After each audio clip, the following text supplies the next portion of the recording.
Not quite yet, says big guy Biden. TLDR, Joe the big guy Biden recently pointed out Ukraine's preemie status in the world of NATO membership, making it clear that Ukraine's got some work to do before it can join the cool kids club.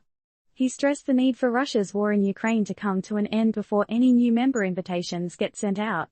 But hey, isn't it about time we took a minute to think about what the expansion of NATO really means? And who really benefits? Now, picture this. It's a sunny Sunday afternoon, and President Joe Biden is sitting down with CNN's Fareed Zakaria for a chat about some pretty important stuff, like foreign policy and his trip to Lithuania for the 2023 NATO summit. Now, the juicy topic of Ukraine wanting to join NATO, the big kids defense alliance playground, comes up. The country is in a battle with Russia, so the timing's not ideal, to say the least. Biden, being Biden, isn't shy about expressing his thoughts. He says, Ukraine, I don't think you're ready for NATO.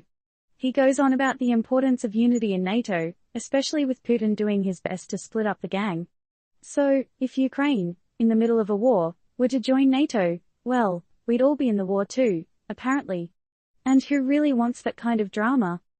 But here's where it gets tricky.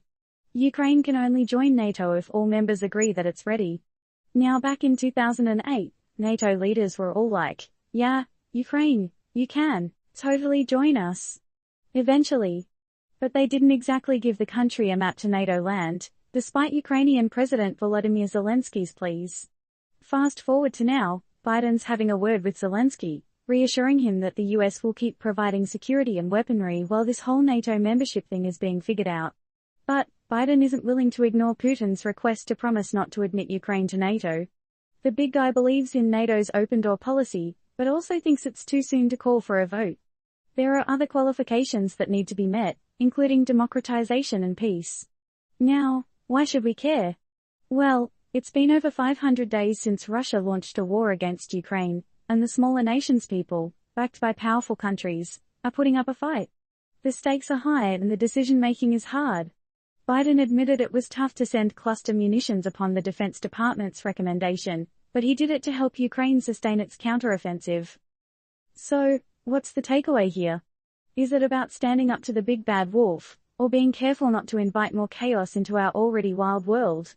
What happens when the line between defense and aggression becomes blurrier? Remember, folks, this ain't advice or recommendation. It's just the word on the street. Now, let's turn up the heat and get a conversation going. Here's a hot potato. In your view, should NATO make room for more members in the midst of a conflict, or should peace be a prerequisite for admission? Let's discuss.